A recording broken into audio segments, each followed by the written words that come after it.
Hello বন্ধুরা, কেমন আছো? আশা করি ভালো আছো। আমাদের গ্রামের বাড়িতে দেখতেই পারছো বৃষ্টি হয়ে গোটা জলাতে জল জমে গেছে। আর এবছর তো এটা আমাদের বাড়ি, দেখতেই পারছো এখন কাজ চলছে বাড়ির। এখন বৃষ্টির কারণে কাজটা বন্ধ আছে। আর বন্ধুরা দেখতেই পাচ্ছ জলাতে যেগুলো জল জমে গেছে, হিন্দিতে বলা হয় খেতি। খেতে দেখতেই পাচ্ছ এটা পুকুর নেই, এটা জলা, মতলব ওই ক্ষেত বলা হয় আর জলা বলা হয় আমাদের বাঙালিতে। এটা কিন্তু পুকুরই নয়, জলাতে এত জল জমে গেছে। খুবই আমাদের দুবার তলা ফেলানো হয়েছিল, নষ্ট হয়ে গেছে।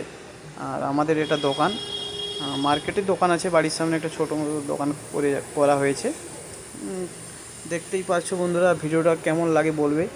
আর আমার পিসি ভিডিওটা বানিয়েছিল, পিসি আমাদের বাড়িতে গিয়েছিল, পিসি আমাকে এই ভিডিওটা ছেড়েছে, আমি ওই জন্যে এডিট করে ছাড়লাম। আর কাদের কাদের আমার ভিডিওটা দেখে ভালো লাগে জানাবে। আর আমাদের গ্রামেই বাড়ি, সুন্দরবনের বাড়ি আমার।